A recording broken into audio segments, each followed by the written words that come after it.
স্বাগত গ্লোবাল টাইমে। বিশ্বের নানা প্রান্তের খবর নিয়ে আপনাদের সঙ্গে আছে আমি পিঙ্কি সানোয়ার। এতক্ষণ দেখছিলেন সংবাদ শিরোনাম, এবার বিস্তারিত। মার্কিন প্রেসিডেন্ট ডোনাল্ড ট্রাম্পের আরোপিত বেশিরভাগ শুল্কই বেআইনি। এর রায়ে রিপাবলিকান প্রেসিডেন্টের আন্তর্জাতিক অর্থনৈতিক নীতি হিসেবে শুল্ক ব্যবহারের কৌশলে বড় ধাক্কা খেল। যদিও আপিল আদালত এই রায়ের বিষয়ে বিভক্ত ছিলেন।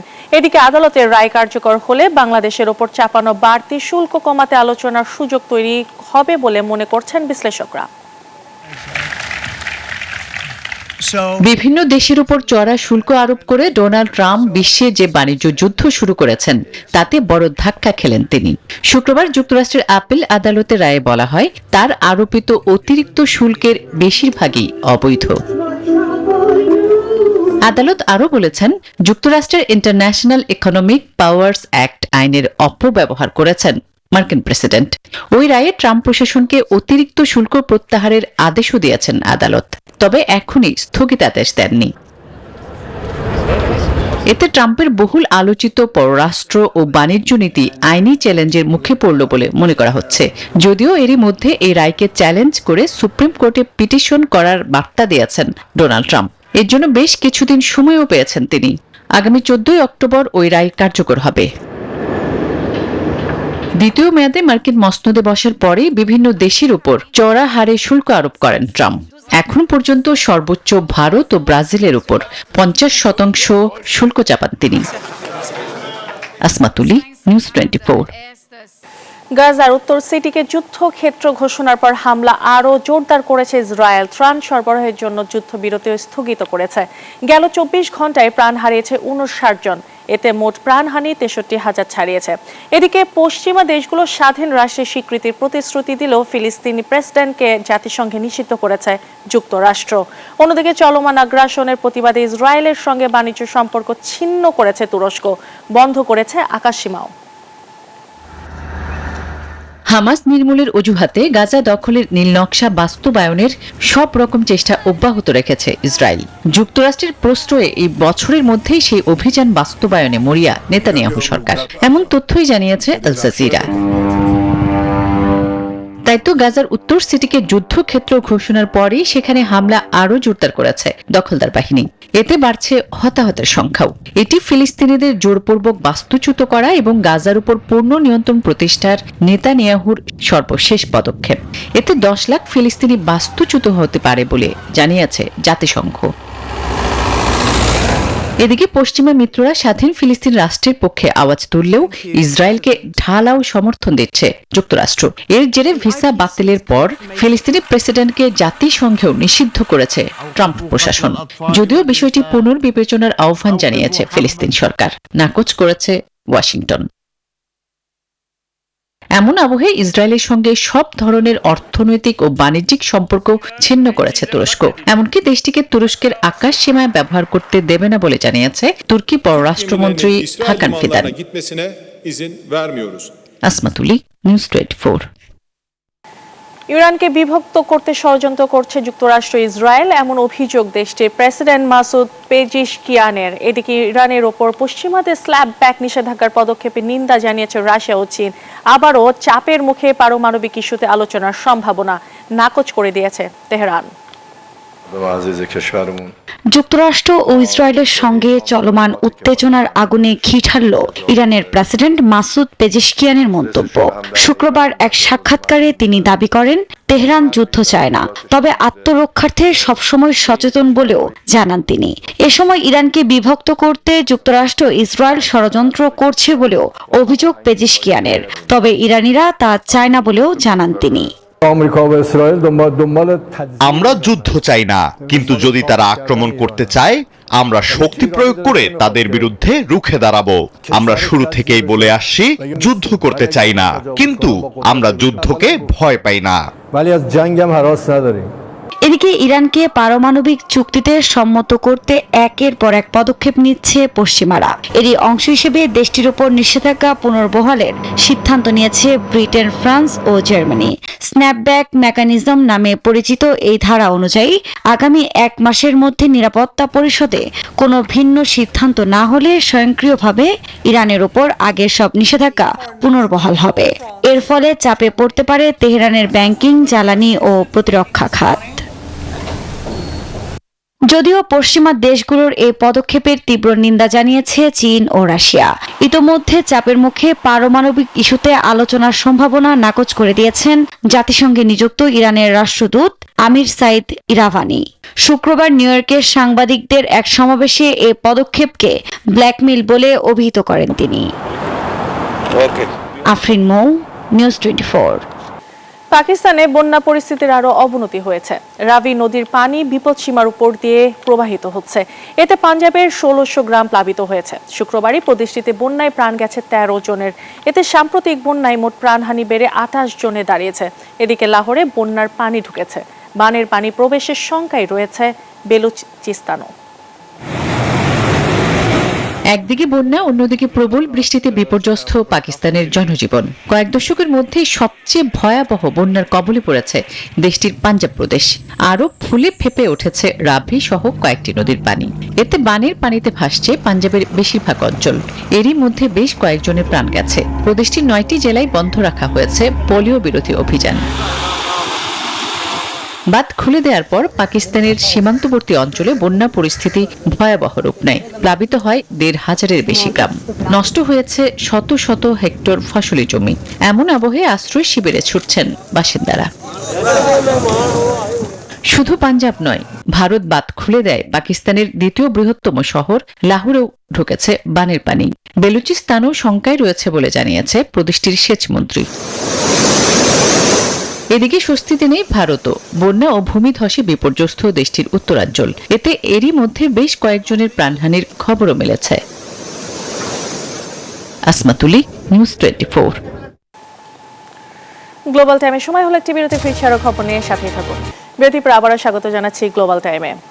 ইন্দোনেশিয়া আঞ্চলিক পার্লামেন্ট ভবনে বিক্ষোভকারীদের দেয়া আগুনে নিহত হয়েছে ৩ জন। ভবন থেকে লাফিয়ে পড়ে বেশ কয়েকজন আহতের খবরও পাওয়া গেছে।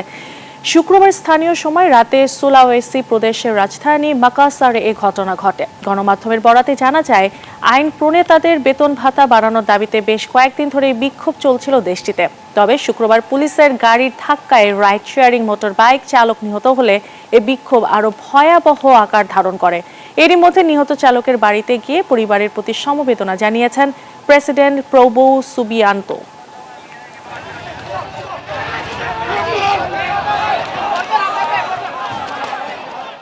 ইতালিতে বৈধ পথে রেমিটেন্স পাঠিয়েও প্রতারণার শিকার হয়েছেন শত শত বাংলাদেশি। ইতালির রোমে বাংলাদেশ দূতাবাস ঘেরাও করেছেন ক্ষুব্ধ প্রবাসীরা। ঘটনার পর রোমে বাংলাদেশ দূতাবাসের নিরাপত্তা জোরদার করা হয়েছে।